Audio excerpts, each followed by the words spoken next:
చివరిగా కైకేయి ఒక మాట అంది. రాముడు చక్రవర్తి అయినా 100 ఏళ్ల తర్వాత భరతుడికే రాజ్యం వస్తుంది కదా అని మందరకు కైకేయి చెప్పింది. రామాయణ కాలంలో రాజ్యాధికార కాలాలవి. ఆనాటి ప్రజలకు 100 ఏళ్ల ఆయుష్షు ఉండేదని ఈ మాట ఆధారంగా చెప్పవచ్చు. కాని ఆ మాటకు కూడా మందర నిట్టూర్చింది. రాముడి తర్వాత అతని కుమారుడు చక్రవర్తి అవుతాడు గాని భరతుడు ఎందుకు అవుతాడు అని మందర కైకను ప్రశ్నించింది. భరతుడు ఎప్పటికీ రాజు కాలేడని, ఎప్పటికైనా భరతుడి వల్ల ప్రమాదం ఉంటుంది కాబట్టి ఏనాటికైనా శ్రీరాముడే భరతుణ్ణి సంహరిస్తాడని, రాముడు చక్రవర్తి కాగానే సర్వాధికారాలతో అతని తల్లి కౌసల్య రాజమాత అవుతుందని, నిన్ను పురుగు కంటే హీనంగా చూస్తుందని ఘోరాతి ఘోరంగా కైక మనసులో మందర విషాన్ని నింపింది.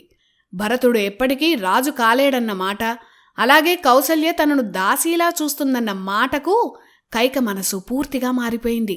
తనలో ఉన్న ప్రేమాభిమానాలు అనుమానాలై వెంటనే శ్రీరాముడిపైన శత్రుత్వంగా మారిపోయాయి. కైకలో ఒక్కసారిగా ఆగ్రహం కనిపించింది. అప్పుడు మందర కళ్ళు చల్లబడ్డాయి. అయితే రాముణ్ణి వనవాసానికి పంపి ఈ అయోధ్యకు తన కుమారుడైన భరతుణ్ణి చక్రవర్తిగా చేయిస్తానని కైక మందరతో చెప్పింది.